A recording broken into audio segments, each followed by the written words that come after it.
लीजिए इतने बड़े महापुरुष जो सदैव विमान में बैठकर भगवत धाम गए। आप लोग चिंता मत करें, आप लोग जो कहते हैं मेरा मन भजन में नहीं लगता, तो कुछ तो लगता है।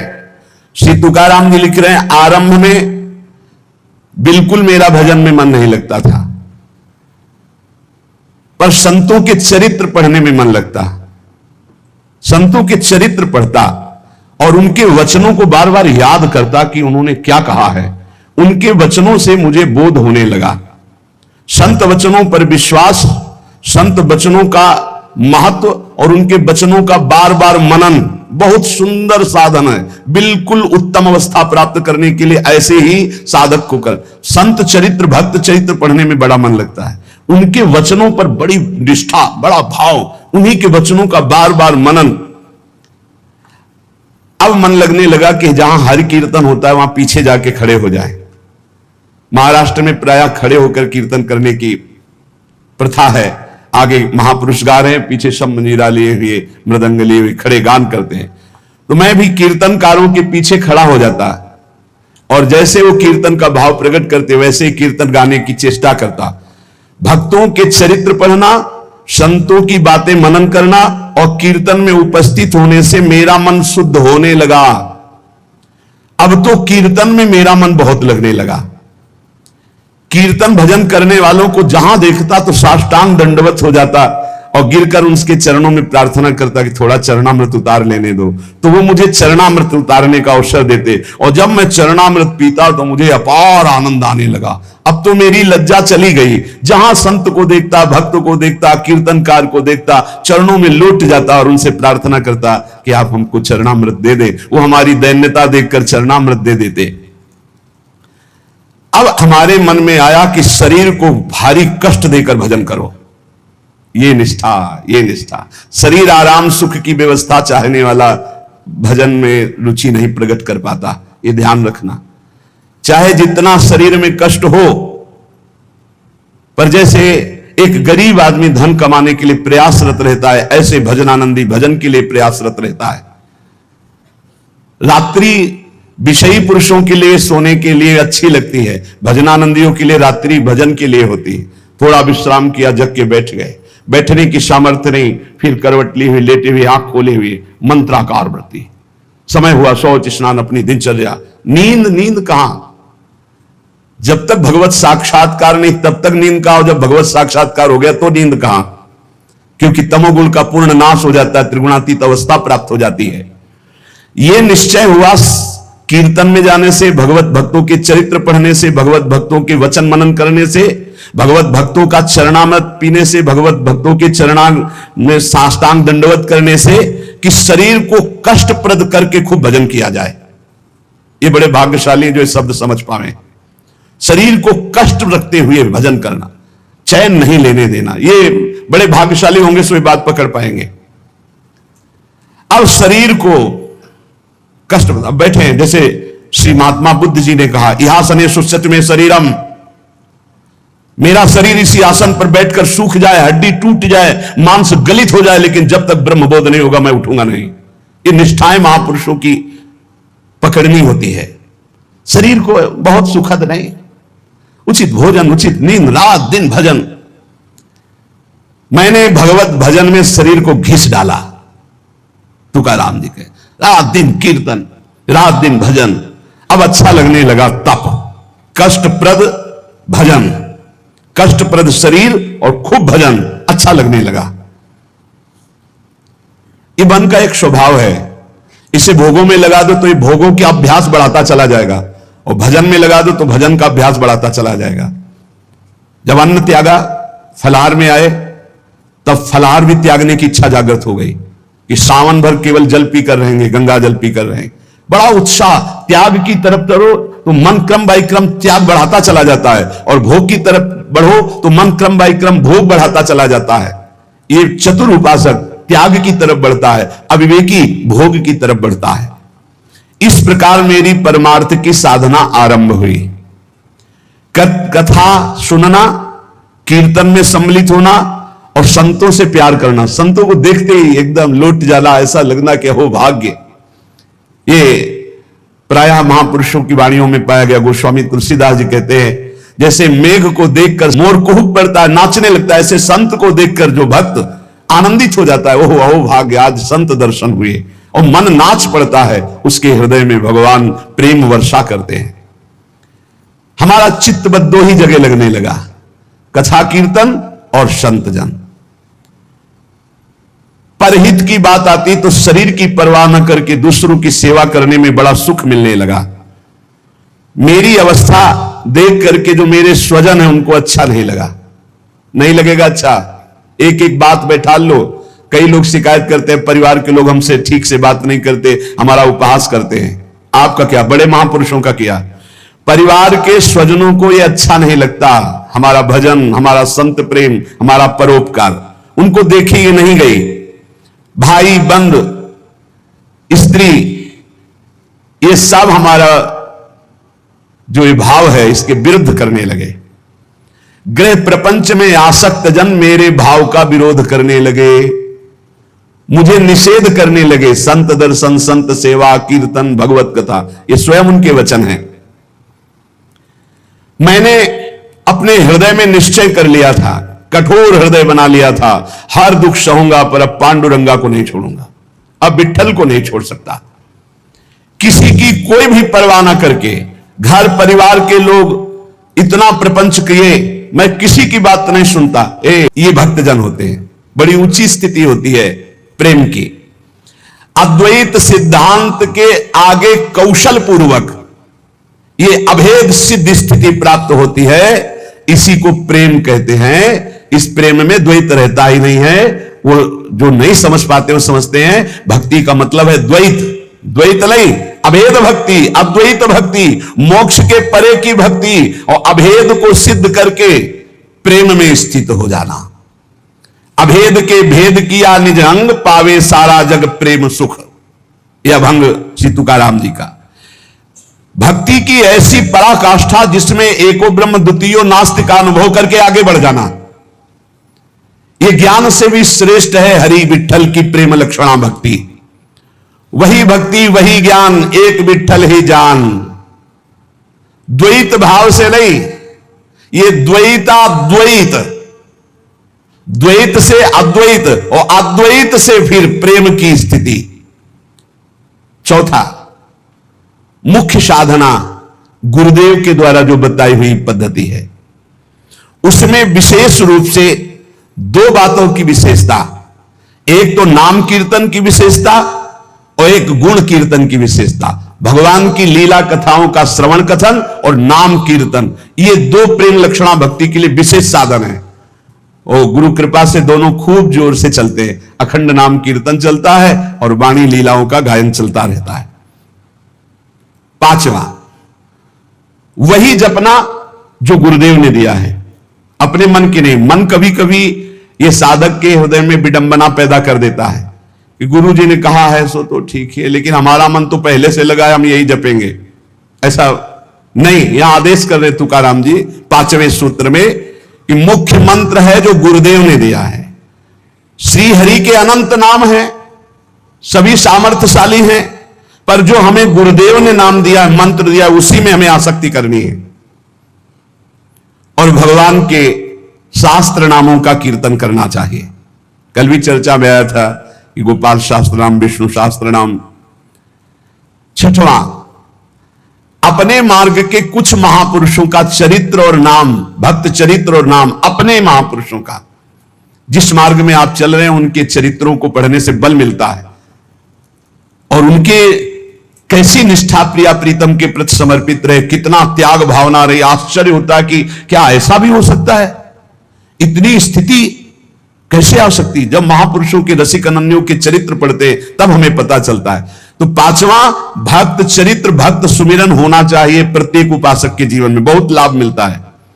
छठवां, आदि गुरु में निष्ठा होना। हमारी आदि गुरु प्रियाजू हैं, हमारे इष्ट भी प्रियाजू हैं, हमारे संप्रदाय के कर्ता भी प्रियाजू हैं, हमारे मंत्र भी प्रियाजू हैं, हमारे नाम भी प्रियाजू हैं। राधैवेष्टम संप्रदायिक कर्ता आचार्यो राधा मंत्रदः सदगुरुश्च राधा मंत्रो राधा, सब कुछ हमारी राधा है। कितना हमें सौभाग्य मिला।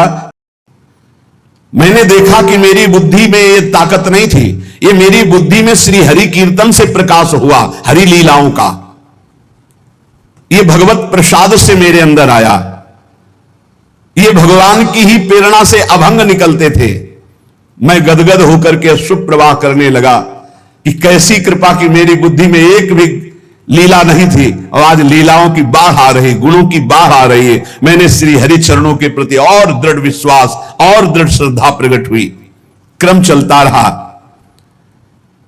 बीच में रामेश्वर भट्ट के द्वारा बड़ा हमारे साथ निषेध आघात हुआ। मैंने भगवान की कृपा समझी, निषेध आघात हुआ, उसको भी सहा। बड़े विघ्न डाले जाते हैं। ये माया भगवती बड़ी विचित्र है। भगवान की प्रेरणा से मैंने उसको भी सहा। समाज का विरोध, घर का विरोध, माया का नाना प्रकार तांडव, खाने को नहीं, हर अव्यवस्था। चलो भजन, यहां जरा सा कामना पूर्ति नहीं होती, बोले अश्रद्धा हो गई भगवान में। ये कोई भगत है? भगवान ही हमारे प्रीतम है, उन्हीं को प्रसन्न करना, इसलिए नाम कीर्तन और सुंदर कवित्त रचना करके उनको सुनाता। जब मैं ऐसा करता तो बहुत लोगों ने मुझे अनुचित ठहराया। इन बातों को बहुत पकड़ना है, हिम्मत से चलना है। बहुत लोग विरोध करने लगे। जो मेरी लिखी हुई वाणी थी, बड़ा विरोध होने लगा। इस विरोध से मेरा चित्त यूं दुखी हुआ कि हे हरि, आप प्रेरित करते हो, सो मैं लिखता हूं, सो मैं गाता हूं, फिर ये विरोध क्यों?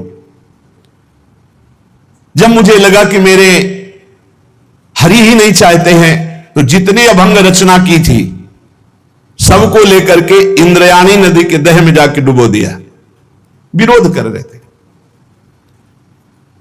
भगवान के द्वार पर जाकर के, विठ्ठल भगवान के द्वार पे, न खाना न पीना, उदास बैठ गया। आप तो ही वाणी प्रकट करते हो, आप ही अभंग लिखाते हो, फिर इतना विरोध करवा दिया, जाके इंद्रायणी में डुबो दिया बाड़ी जी को। अब दर्शन करने वाले तो दर्शन करके चले जाते, ठाकुर जी का शयन हो जाता, फिर ठाकुर जी का मंगला प्रभात दर्शन होता, फिर ऐसे कई दिन व्यतीत हो गए, न खाना न पीना और चुपचाप द्वार पर बैठे रहना। दया आई पांडुरंगा को और साक्षात प्रकट हुए जब कोई नहीं था रात्रि में, वहीं दरवाजे पे पड़े रहते और कहा कि मेरे भक्त को यह सहना पड़ता है, तुम मेरे प्रिय हो, मैं ये देखना चाहता हूं तुम कितना सह सकते हो। तुमने सहा, तुम्हारी वाणी जल में नहीं डूबी है, वो मेरी गोद में रखी हुई है। तुमने जल में डाला था, मैंने उसे गोद में लिया है। देखो सारे अभंग ज्यों की त्यों ऐसे मेरे पास है।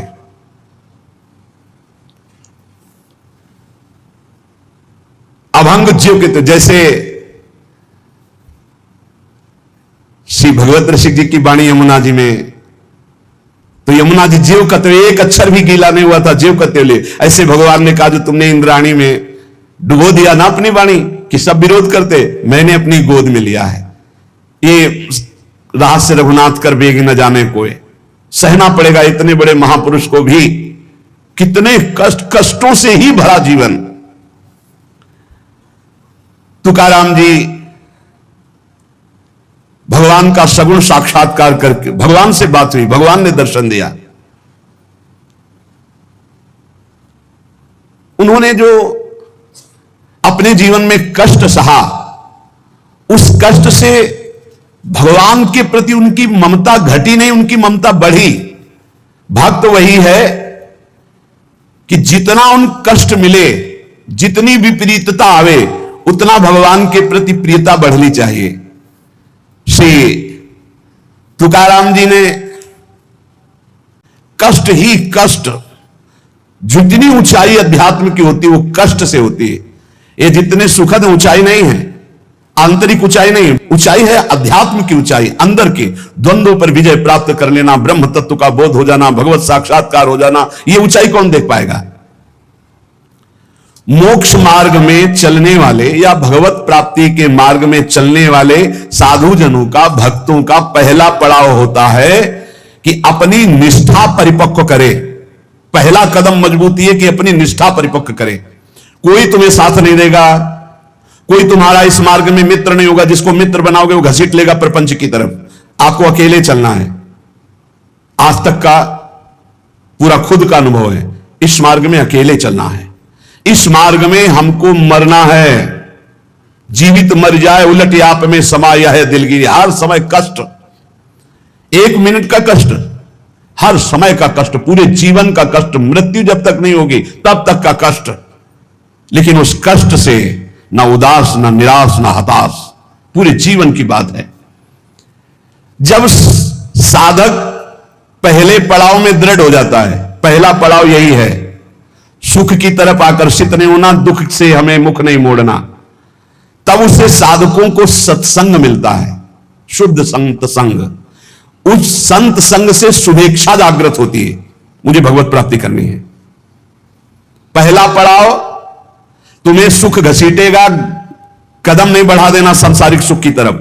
दुख तुम्हें भयावह लगेगा, कदम उसी की तरफ बढ़ाना। यह है भगवत प्राप्ति के मार्ग का पहले साधक का कदम। पकड़ो, सुख घसीटेगा, सुविधाएं घसीटेंगी, सुख सुविधा की तरफ कदम नहीं बढ़ाना।